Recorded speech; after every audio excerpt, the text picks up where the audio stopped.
Okay, parang ginaganahan ako ngayon sa pag-aano, sa paggamit nitong StreamYard, Okey, so ba-vlog ulit ako. Ang gusto ko namang pag-usapan ngayon ay itong ating,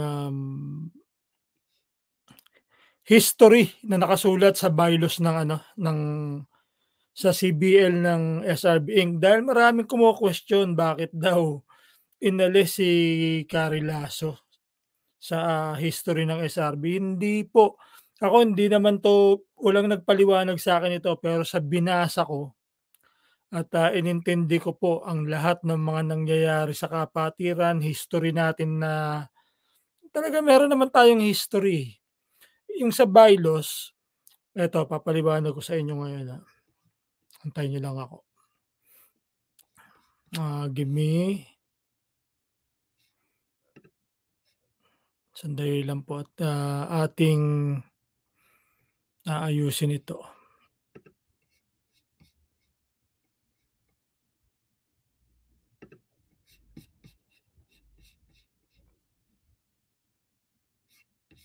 Saan na ba 'yun?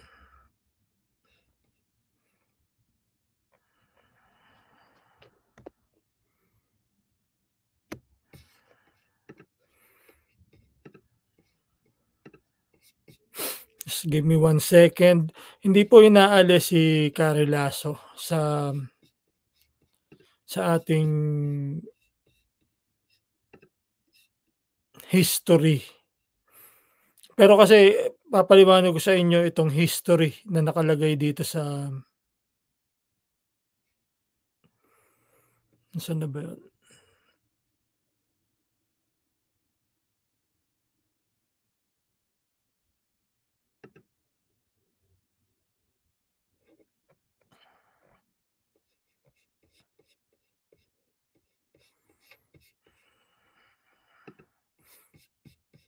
Nawala,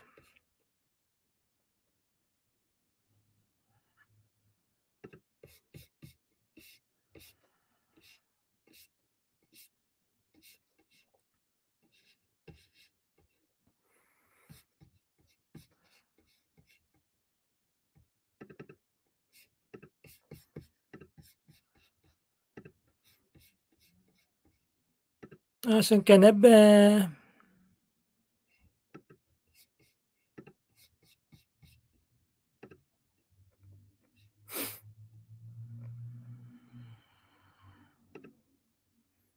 Eto,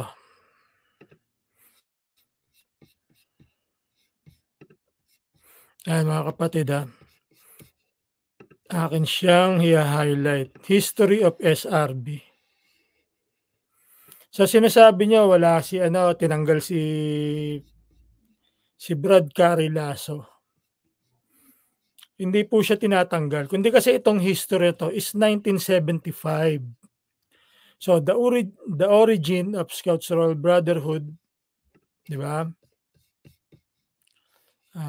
Give me more sandali, ayusin ko lang. So ayan,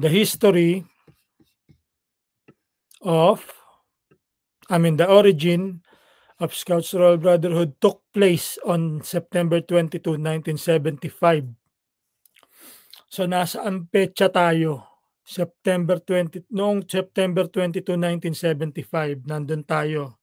So imaginin niyo ngayon yung araw na yun, ito 'tong araw na 'to, September 22, 1975, nandun tayo. At San Sebastian College, Recoletos. So nasaan tayo? Sa San Sebastian. Sa San Sebastian Churchyard, 'di ba, 'yun ang nakalagay sa history. So inalis din ba yung churchyard? Siyempre hindi, i-imaginin niyo lang, Okey, San Sebastian College, Recoletos, Manila. When four prominent members of Alpha Phi Omega, namely Len Toledo, Bong Manuel, John Cristobal, and Victor Melden, have conceptualized a fraternity meant to foster the principles of leadership, friendship, and service, and the scouting principles in the secondary school level, meaning high school, 'di ba? The SRB was founded with 37 chartered members. Bro Vicente Bing Marabut may positive, was declared the El Duce. So yung 37 chartered members, Bing Marabut siguro yung plus na yan. So plus yung 36 or sinasabi nila ngayon na may special number 1. So Bing Marabut plus 37. Kasi may special number 1, hindi ko nga maintindihan yun ba't may special, eh. Anyway, yun ang ano, Bing Marabut was declared the Il Duce. In Italian, Il Duce or the leader. Eventually, from being a fraternity exclusively for high school students, SRB evolved and developed into an independent international service fraternity and sorority catering to both high school and college students while it evolves. So anyway, bakit wala si Brad Carilaso, si National Advisor? Dahil dineclare siyang National Advisor noong 1977. 'Di ba, noong itinayo ang National Council na si, Brad Bong Pinyon ang presidente. That was 1977. Eh, ito nasa 1975 tayo, eh. 1975 'to kung paano tinayo yung SRB, sino nagtayo, yun lang ang inano rito. Pero sa tickler natin hindi inaalis yun. Wala sa bylaws na alisin si Carilaso, si Brad Carilaso, mga kapatid. Kundi ang pinapaliwanag dito, yung 4 prominent members of Alpha Phi Omega na nag-conceptualize ng SRB, ng fraternity natin ngayon. Ilan ba sila? 4, 'di ba? Sila yung mga estudyante noon. Anong batch si Brad, Bong Manuel? 1973. Si Founder Len is 1970,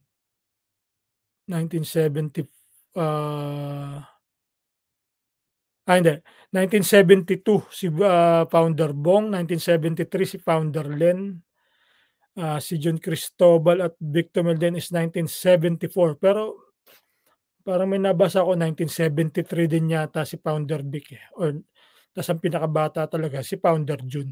Pero mas nauna si Founder Len kay Founder Vic sa Apo. 'Di ba? Sa porke hindi niyo nakita yung pangalan ni ni Brad Carilaso, ni National Advisor Carilaso, eh, sinasabi niyo inalis, tinanggal, binago. Walang binabago rito. Wala sa bylaws na inaalis si Brad Cari. Pero dahil ito ay 1975, sino ba yung 4 founders natin, 'di ba? Sino ba yung nag-isip na magkaroon ng SRB? 'Di ba sa history nga ni Founder Jun ay ano pa, silang dalawa ni Brad Vic, ni Founder Vic ang nasa history na pinalibutan silang dalawa ng, nasa mga 50 na Beta Sigma na may mga kargada. Kaya naisip nila na magkaroon din sa high school na parang junior, oo. Since hindi naman pala tayo junior, pero siyempre, parang junior na nga tayo dahil nga may mga pinanganak na mga apo na nanganak din sa iba't ibang chapter, eh, ta's naging SRB na rin, eh. Although ang original na SRB is Alpha Delta talaga. Pero siyempre kumakalat ang balita, na, nagkaroon ng ang isang Alpha Phi Omega, isang chapter ng Alpha Phi Omega may junior, may, binuo. So, nagbuo rin sila. Kung ano yung tinawag sa'tin, gano'n na rin ang tinawag nila doon.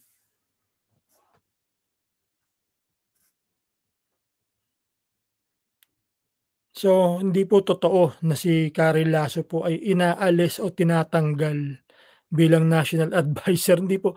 1977 kasi siya, eh. Kung isasama kasi natin yung 1977, isasama na rin natin dito si Bong Pinyon, ang Falcons, ang PAI, 'di ba?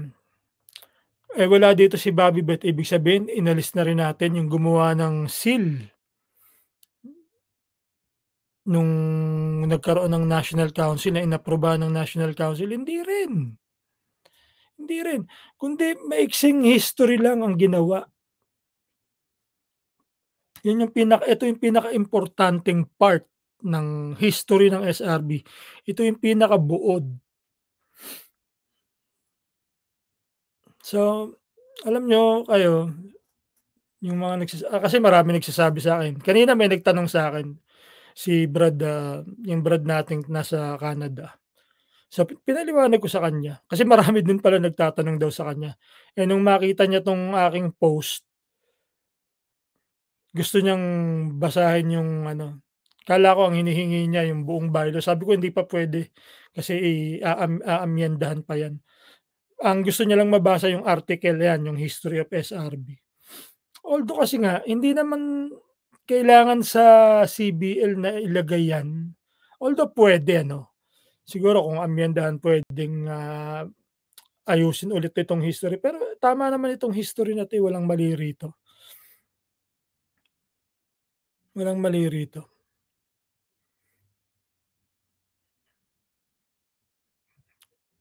1977, basahin niyo yung ibang history, kung kailan naging national adviser si Brad Carrilaso, 1977.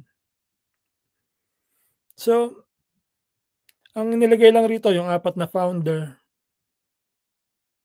dahil wala pang national adviser nung time na yun.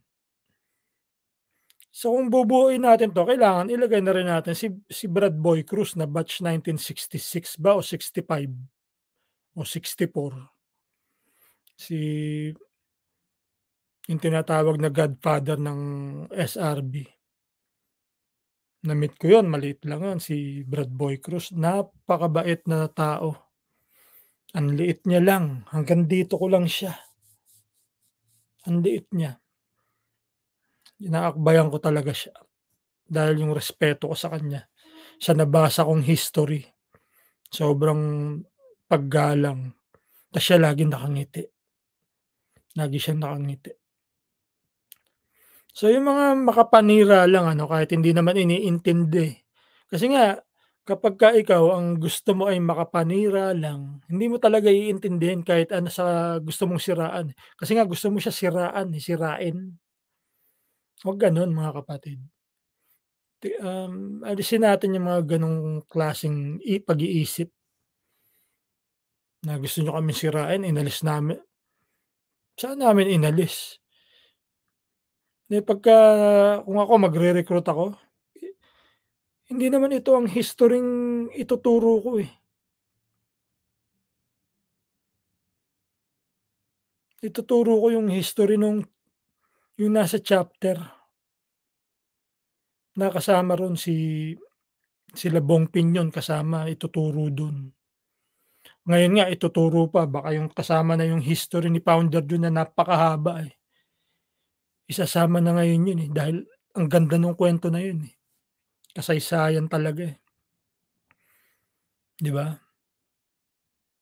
Hindi lang sila ano, pati sila Brad Boy Cruz masasama dun sa ituturo ngayon sa mga bata. So, 'pag naging member na sila mababasa na nila 'to, alam nila sa puso nila yung talagang buong history, yung eto maliit lang 'to, 1975. Okey, so ta's ayan yung sa chartered member, ta's nasama na yung eto sa yung nag-evolve tayo from high school to college. So, dahil nga iba-iba na, hindi na kailangan pa yung ano, yung iba pa. So, nag-jump kaagad from high school to college.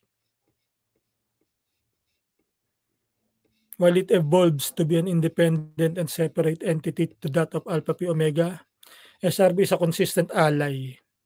So, kagaya nga nung sinasabi ni Brad Jun na tayo ay ally, inilaban nila, 'di ba? So, matagal na pala, 2015 pa nakalagay, alam na pala ng SRB Inc. Dahil nga kasi lagi si founder dun sa mga meeting ng SRB Incorporated tuwing umuuwi siya, nagkakaroon ng gathering para sa kanya, para sa mga founder, i-invite sila. Pati nga si Brad Carilaso kasama namin noon, eh. So, paano niyo sasabihin wala kaming galang kay Brad Carilaso? Kayo naman, hindi niyo kasi alam yung mga nangyayari. Sa UN Avenue, kasama namin Founder Len, Founder Jun, Brad Carilaso.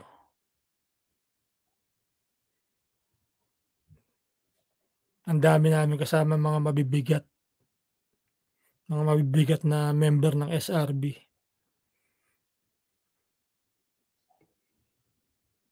So, paano niyo sasabihin wala kaming galang kay Brad Carilaso? Maling-mali kayo at ang ginagawa ko ay pagtatama sa mga maling kaisipan niyo, sa mga maling ginagawa niyo, akin niyang babanggain. Kapagka mali, kapagka hindi na tama, sobra na, kailangan banggain na natin 'yan. Ako 'yan ang gagawin ko. Walang nag-uutos sa'kin, ito ay aking kusa. Kaya nga ako si Saraba Malaya dahil ako ay malaya gumawa ng tama.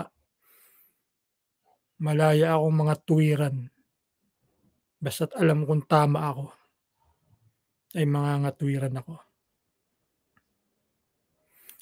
So, ayan po ang ating, short history. Short history lang 'yan, eh, gusto niyo kasi lahat big deal sa inyo, eh. Lalo na 'to sila Angelo, si William Tan, eto mga ano, eh, mga ano ba tawag natin dito, sobra akong manira, wala na sa lugar. Kaya ngayon tahimik siya, kita niyo. Pinagmamalaki niya yung sinasabi niya yung SEC registration ng NC dati, oh, ngayon bigla siyang bitaw.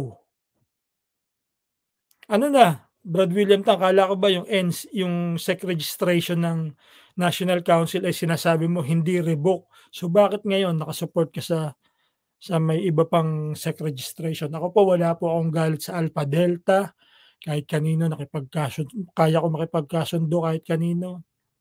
Kahit si Brad Chris Cruz nung nasa New Jersey kami niyakap ko. Kaya kong yumuko, kaya kong yumakap kahit kanino, kahit malayo kaya ko pumunta para sa pagkakaisa, para sa kapatiran, kaya kong magpakumbaba.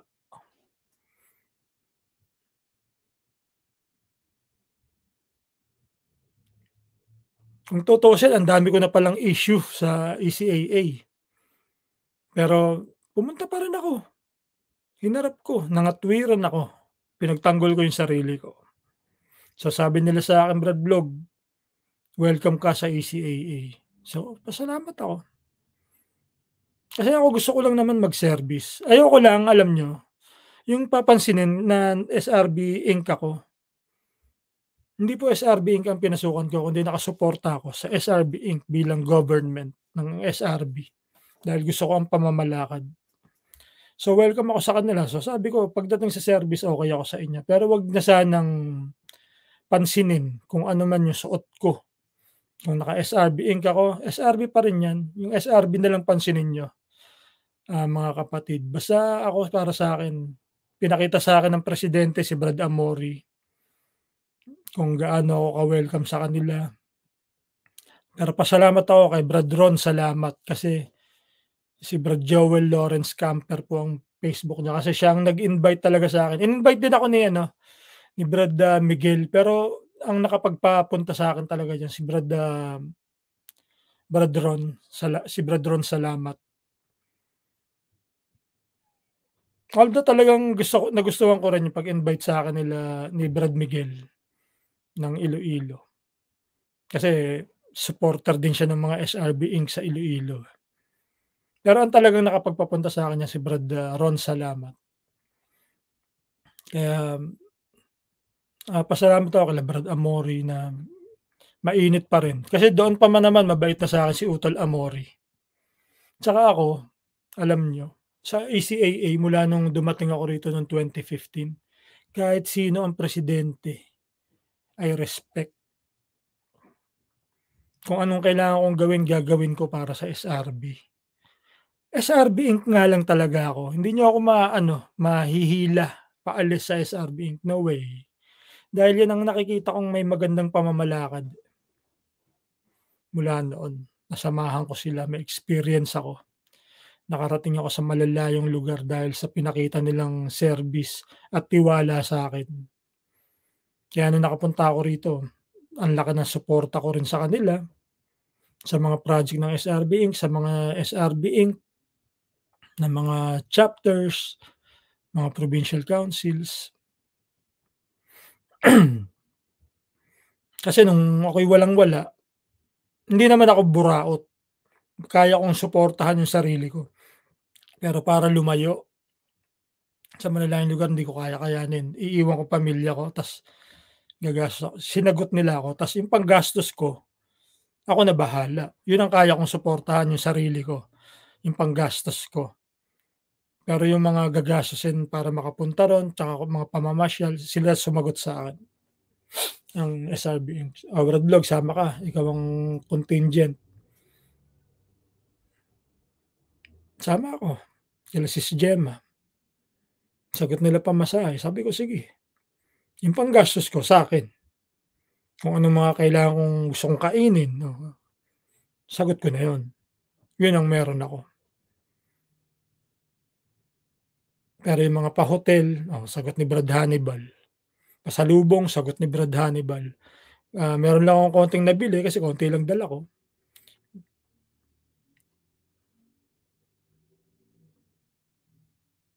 Yung mga dala namin, sagot nila Brad Indian, Brad George Kua, dami nun. So sana kung may makakapanood nito na sa ECAA, I love all my brothers and sisters po.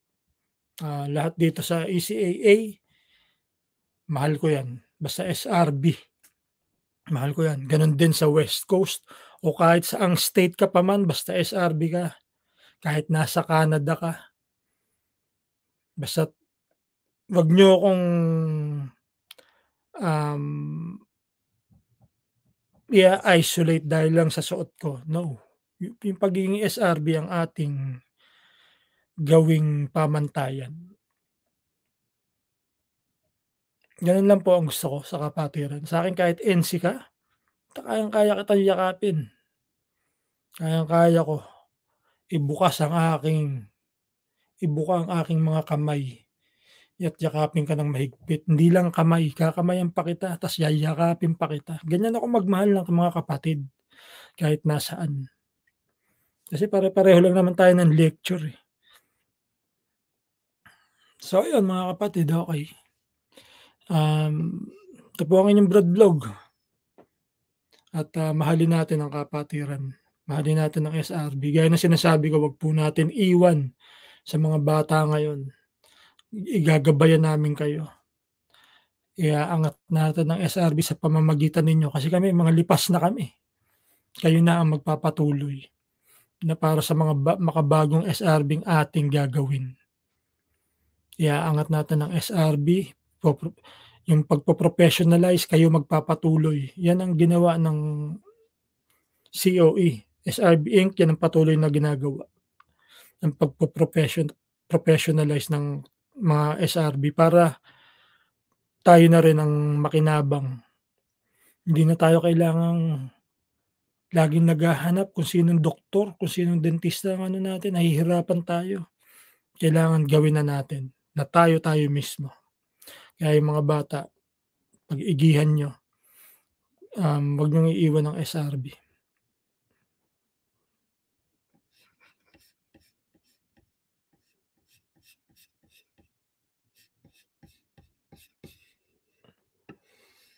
So, sa mga ano, gusto ko lang shoutout po kay, Lobby po,